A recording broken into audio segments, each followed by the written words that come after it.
नमस्कार साथियों, स्वागत है आप सभी का जयपुर एकेडमी पर। मैं हूं पूजा और आप हैं आज मेरे साथ एसएससी जीडी का model test paper number 8 model paper number 8 discuss करने के लिए। कौन से एग्जाम के लिए? एसएससी जीडी के लिए अपन मॉडल टेस्ट पेपर लेके आए हैं, जो कि previous year questions, previous year exams जो हुए थे उनसे लिए हुए उनसे क्वेश्चन सेलेक्ट करके आपके लिए ये पेपर बनाए गए हैं। तो आज है हमारा मॉडल टेस्ट पेपर नंबर 8, जो कि हम आज डिस्कस करने वाले हैं।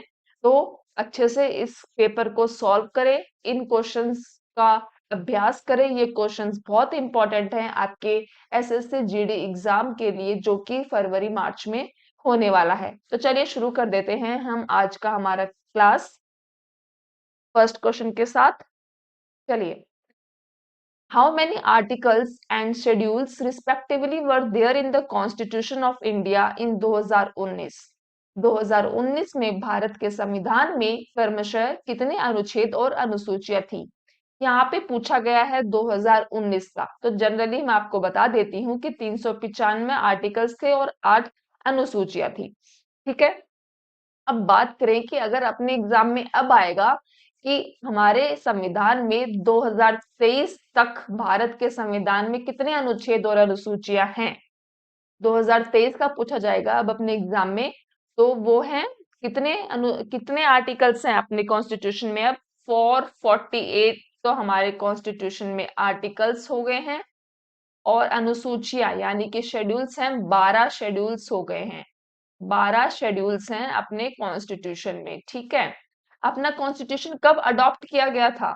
26 नवंबर 1950 को अपना कॉन्स्टिट्यूशन अडॉप्ट किया गया था। ठीक है, अब बात करें कि हमारे कॉन्स्टिट्यूशन में अब तक कितनी बार अमेंडमेंट हो चुका है।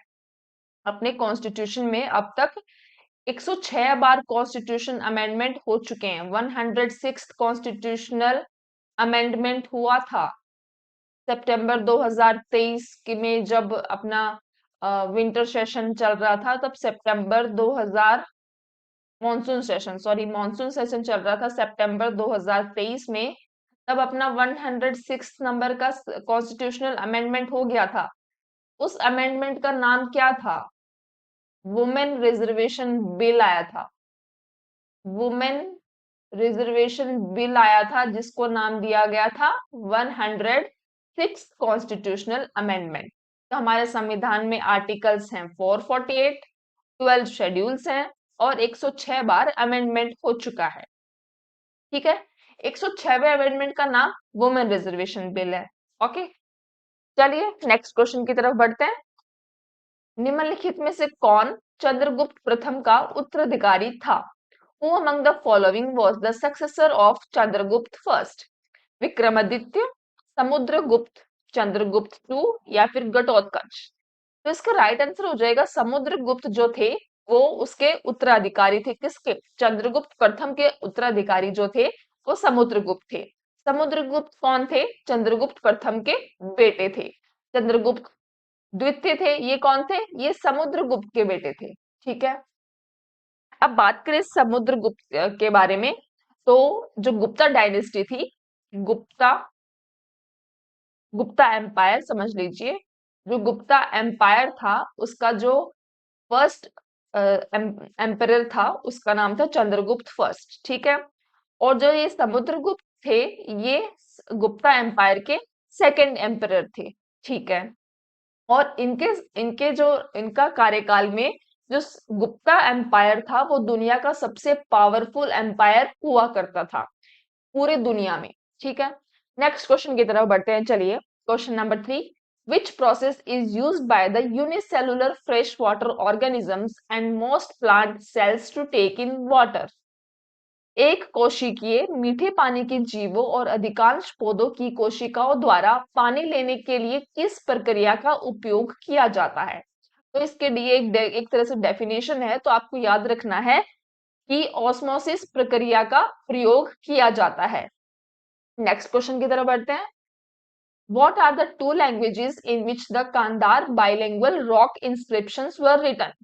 वे कौन सी दो भाषाएं हैं जिनमें कांदार द्विभाषी शिलालेख लिखे गए थे? Okay, next question. अपना जो क्वेश्चन है ये, इसका राइट आंसर हो जाएगा Greek and Arabic. Greek and Arabic इस तरह से लिखे जाते हैं। इसमें लिखे गए थे कांधार बाइलिंगुअल रॉक को इन इंस्क्रिप्शंस के द्वारा शिलालेख में लिखे गए थे। क्या नाम है? Greek and Arabic. आपको इसी तरह से इनको याद रखना पड़ेगा। नेक्स्ट क्वेश्चन है question number 5। Vallabhgarh became an important trading center under the leadership of the which Jat ruler? इस जाट शासक के नेतृत्व में बल्लभगढ़ एक महत्वपूर्ण व्यापारिक केंद्र बना था। राजाराम, सूरजमल, रणधीर सिंह या फिर बदन सिंह? तो इसका राइट आंसर होगा सूरजमल जो थे, उनके कार्यकाल में बल्लभगढ़ एक इंपॉर्टेंट ट्रेडिंग सेंटर बना था। सूरजमल कौन थे? ये भरतपुर के जाट रूलर थे। भरतपुर में इनका जन्म हुआ था। भरतपुर डिस्ट्रिक्ट है राजस्थान की, ठीक है। भरतपुर का इनका जन्म हुआ था। ये सबसे अच्छे जाट रूलर के तौर पे जाने जाते थे। नेक्स्ट क्वेश्चन है question number 6। Who among the following wrote the book India Wins Freedom, giving an insider's view of India's freedom struggle? निम्नलिखित में से किसने भारत के स्वतंत्रता संग्राम के बारे में आंतरिक दृष्टिकोण देते हुए इंडिया विंस फ्रीडम पुस्तक लिखी थी? Sardar Vallabh Bhai Patel, doctor B R Ambedkar, Jawaharlal Nehru या फिर मौलाना अब्दुल कलाम आजाद? तो इसका राइट आंसर हो जाएगा मौलाना अब्दुल कलाम आजाद ने बुक लिखी थी, ये वाली India wins freedom. India wins freedom पुस्तक किसने लिखी थी? मौलाना अब्दुल कलाम आजाद ने। ओके, नेक्स्ट क्वेश्चन की तरफ बढ़ते हैं। Who among the following was the first Indian woman athlete to win a gold medal in an Asian Games? निम्नलिखित में से कौन किसी एशियाई खेलों में स्वर्ण पदक जीतने वाली पहली भारतीय महिला एथलीट थी? दुर्गा बनर्जी, कर्नम मल्लेश्वरी, आरती शाह या फिर कमलजीत संधू? तो इसका राइट आंसर होगा कमलजीत संधू जो थे, वो जो थी वो 1970 में बैंकॉक एशियन गेम्स में गोल्ड मेडल जीतने वाली पहली भारतीय खिलाड़ी थी। पहली भारतीय महिला खिलाड़ी थी। किसमें थी? रेस में। 400 मीटर रेस थी, 400 मीटर की। उन्होंने इसमें गोल्ड मेडल जीता था और ये भारत की पहली महिला एथलीट बनी थी जिन्होंने एशियन गेम्स में गोल्ड मेडल जीता हो। अब बात करें अपन कर्नम मल्लेश्वरी की। ये जो कर्नम मल्लेश्वरी हैं, ये फर्स्ट फीमेल एथलीट है। फर्स्ट फीमेल एथलीट है जिन्होंने ओलंपिक गेम्स में गोल्ड मेडल जीता हो। कर्नम मल्लेश्वरी आपको याद रखना है। बात करें कि ओलंपिक गेम्स में पहली बार गोल्ड मेडल किसने जीता था, तो उनका नाम हो जाएगा, ओलंपिक गेम्स में फर्स्ट गोल्ड मेडल किसने जीता था? अभिनव बिंद्रा ने। अभिनव बिंद्रा जो थे वो ओलंपिक गेम्स में फर्स्ट टाइम किसी भारतीय ने गोल्ड मेडल जीता था, वो थे अभिनव बिंद्रा। 2008 में बीजिंग ओलंपिक्स में इन्होंने गोल्ड मेडल जीता था, वो थे अभिनव बिंद्रा। और जो फर्स्ट फीमेल एथलीट थी जिन्होंने ओलंपिक गेम्स में गोल्ड मेडल जीता हो, वो है कर्नम मल्लेश्वरी। ठीक है, ये सारी डिटेल्स आप याद रखिएगा। नेक्स्ट क्वेश्चन की तरफ बढ़ते हैं। Which of the following events occurred before the arrival of Simon Commission in India? Bharat में साइमन कमीशन के आगमन से पहले निम्नलिखित में से कौन सी घटना घटी थी? The first round table conference, Gandhi Irwin pact, quit India movement या फिर काकोरी कॉन्स्पिरेसी? तो इसका राइट आंसर होगा काकोरी कॉन्स्पिरेसी की घटना घटी थी। इसमें क्या हुआ था? लखनऊ के पास पड़ता है ये काकोरी, जगह का नाम है। यहाँ पर अंग्रेज जिस ट्रेन में सफर कर रहे थे, वहां पे काकोरी के वहां के जो लोग थे उन्होंने उस पे हमला बोल दिया था और जो अंग्रेज थे उनसे लूटपाट की थी। उसको कहा जाता है काकोरी कॉन्स्पिरेसी। काकोरी कॉन्स्पिरेसी के बाद भारत में साइमन कमीशन किस वर्ष आया था? 1928 में आया था भारत में साइमन कमीशन। इसका जो फाउंडेशन था वो 1927 में हो गया था, और इंडिया में आया था 1928 में साइमन कमीशन। और जो काकोरी कॉन्स्पिरेसी है वो किस वर्ष हो गई थी? वो हुई थी 1925 में काकोरी कांड हुआ था। ठीक है। भारत में कब आया था? 1928 में साइमन कमीशन आया था। क्वेश्चन में साइमन कमीशन के बारे में पूछा गया है। अब बात करें बाकी ऑप्शंस की, तो जो फर्स्ट राउंड टेबल कॉन्फ्रेंस है वो 1930 से 1932 के बीच हुई थी, first round table conference. Gandhi Irwin pact कब हुआ था? गांधी जी और इरविन के बीच में 1931 में हुआ था Gandhi Irwin pact. Quit India movement कब स्टार्ट हुआ था? 1942 में स्टार्ट हुआ था और 1944 में खत्म हुआ था क्विट इंडिया मूवमेंट। ये सारे ईयर्स आप याद रखिएगा, ये सारे ही इंपॉर्टेंट ईयर्स हैं। नेक्स्ट क्वेश्चन की तरफ बढ़ते हैं। The aim of which act is to promote the panchayati raj institutions in the country? निम्नलिखित में से किसका उद्देश्य देश में पंचायती राज संस्थाओं को बढ़ावा देना था? यहाँ पे इसका राइट आंसर हो जाएगा the constitution 73rd amendment act 1992। 73rd amendment 1992 में हुआ था। सबसे इंपॉर्टेंट बात कि ये सवाल पूछा जाए कि 1992 में कौन सा अमेंडमेंट हुआ था, तो 73rd कॉन्स्टिट्यूशनल अमेंडमेंट हुआ था। और ये किससे रिलेटेड था? पंचायती राज की स्थापना से रिलेटेड था। ठीक है, पंचायती राज की स्थापना से रिलेटेड था। ये पास कब हो गया था? 73rd एक्ट पास इन 1992 में पास हुआ था और लागू हुआ था 1993 में। ठीक है, इसके इसके अंतर्गत अपने संविधान में 11th शेड्यूल 11वीं अनुसूची जोड़ी गई थी। 11th शेड्यूल हमारे कॉन्स्टिट्यूशन में जोड़ा गया था और इसके अंदर पार्ट नंबर 9 जोड़ा गया था। पार्ट नंबर 9 के अंदर जाहिर सी बात है पंचायती राज की स्थापना होगी तो आर्टिकल भी जोड़े जाएंगे। तो आर्टिकल नंबर 243 से लेके 243 टू 243 वो तक इसके पंचायती राज से रिलेटेड जो आर्टिकल्स हैं वो ऐड किए गए थे कॉन्स्टिट्यूशन में। ठीक है, और आर्टिकल 40 जो हमारे कॉन्स्टिट्यूशन में अलग से ऐड किया गया, आर्टिकल 40, इसके अंतर्गत क्या किया गया?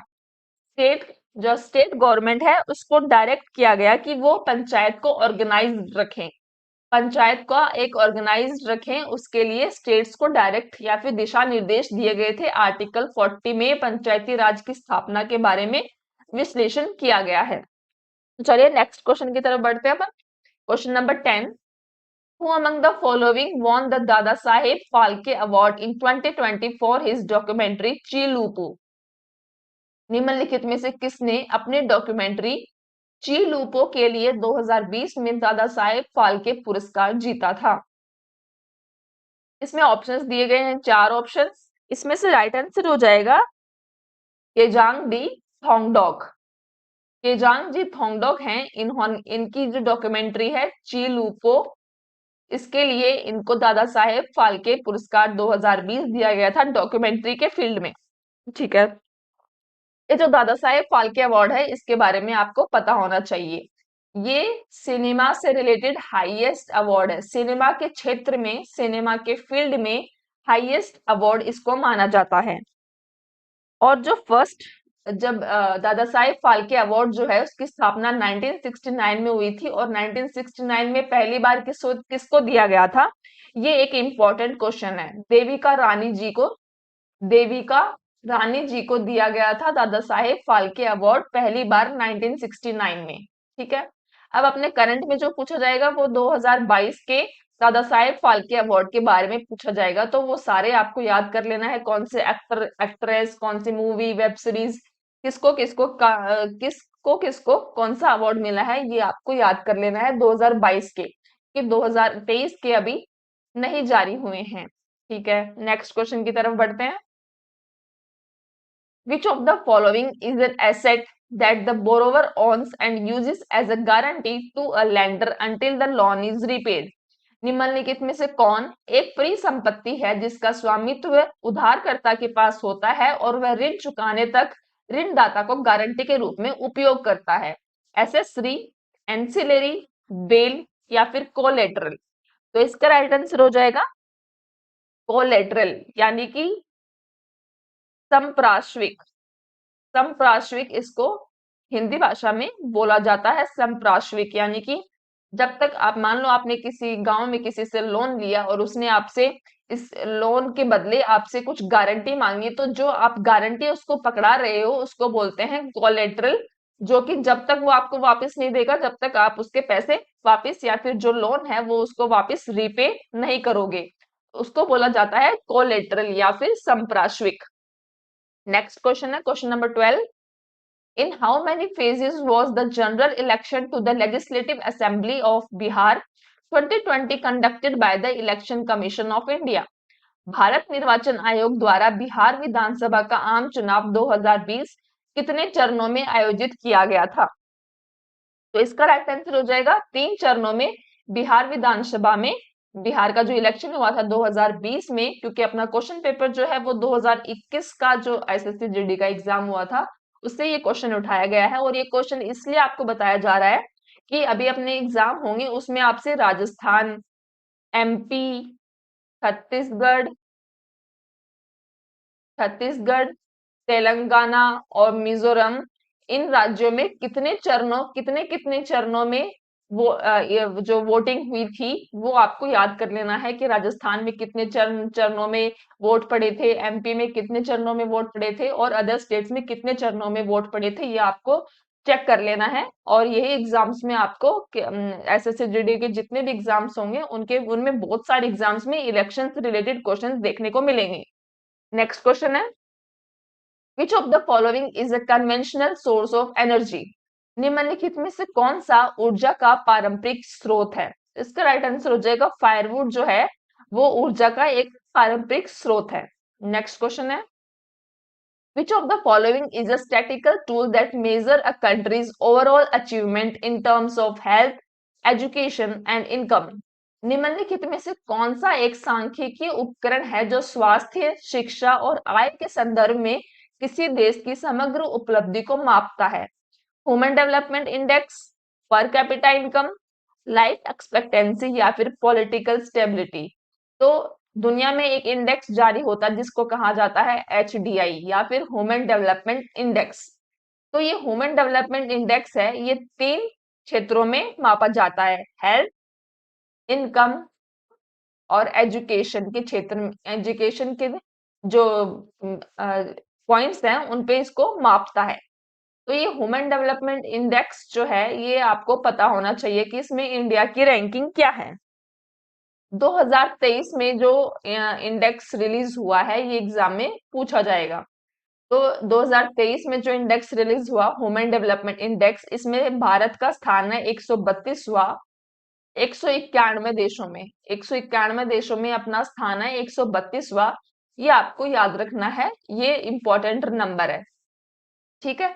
और human development index health, education और इनकम के आधार पर मापा जाता है।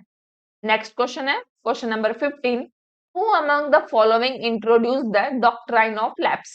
निम्नलिखित में से किसने व्यपगत का सिद्धांत प्रस्तुत किया था? इसका राइट आंसर हो जाएगा लॉर्ड डलहौजी ने इसका जो डॉक्ट्राइन ऑफ लैप्स जो है उसका इंट्रोडक्शन किया था, इंट्रोड्यूस किया था। क्यों किया था? जो भारत में जो प्रिंसली स्टेट्स थे, प्रिंसली स्टेट्स जो थे प्रिंसली स्टेट्स जो थे उनका एनेक्सेशन ब्रिटिश इंडिया में करने के लिए डॉक्ट्राइन ऑफ लैप्स जो है लॉर्ड डलहौजी ने इंट्रोड्यूस किया था। और ये जो डॉक्ट्राइन ऑफ लैप्स है ये कब लागू रहा था, कब से कब लागू रहा था? 1848 टू 1856 तक doctrine of lapse Lord Dalhousie ने लागू रखा था प्रिंसली स्टेट्स को ब्रिटिश इंडिया में मिलाने के लिए। नेक्स्ट क्वेश्चन है Who among the following constructed the Jamat Khana Mosque in Delhi? Qutb ud-Din Mubarak Shah, Jalaluddin Firoz Khilji, Alauddin Khilji या फिर खिजर खान? तो इसका राइट आंसर हो जाएगा खिजर खान, जो है इन्होंने जामत खाना मॉस्क बनवाया था दिल्ली में, ठीक है। नेक्स्ट क्वेश्चन की तरफ बढ़ते हैं। Devprayag is the place where the Bhagirathi joins. Devprayag वह स्थान है जहां भागीरथी किससे मिलती है? घाघर, मेघना, गंडक या फिर अलकनंदा? अलकनंदा इसका राइट आंसर है। देवप्रयाग में जाकर, देवप्रयाग में देवप्रयाग में जो भागीरथी है वो अलकनंदा से मिलती है। भागीरथी जो है वो अलकनंदा से मिलती है और गंगा का निर्माण होता है। ठीक है। और ये जो अलकनंदा है, सॉरी, देवप्रयाग जो है, देवप्रयाग जो है ये उत्तराखंड में पड़ता है। उत्तराखंड में ही गंगा का निर्माण होता है। और देवप्रयाग में जो सबसे इंपॉर्टेंट चीज, गंगा का निर्माण कहाँ होता है? देवप्रयाग में, उत्तराखंड में है। ठीक है। भागीरथी और अलकनंदा दोनों रिवर्स मिलती हैं और किसका निर्माण होता है? गंगा का निर्माण होता है। ये इंपॉर्टेंट फैक्ट्स हैं। नेक्स्ट क्वेश्चन की तरफ बढ़ते हैं। What makes the soil fertile? मिट्टी को उपजाऊ कौन बनाता है? ऑब्वियसली बात है, राइट मिक्स ऑफ मिनरल्स और ऑर्गेनिक मैटर के मिलाने से इनऑर्गेनिक नहीं होगा। ठीक है। ऑर्गेनिक चीजों को मिलाने से, ऑर्गेनिक और मिनरल्स को मिलाने से, उनका जो राइट मिक्सचर बनाने से सॉइल क्या बनती है? उपजाऊ बनती है। तो इसका राइट आंसर हो जाएगा option number C. Next question है क्वेश्चन नंबर 19।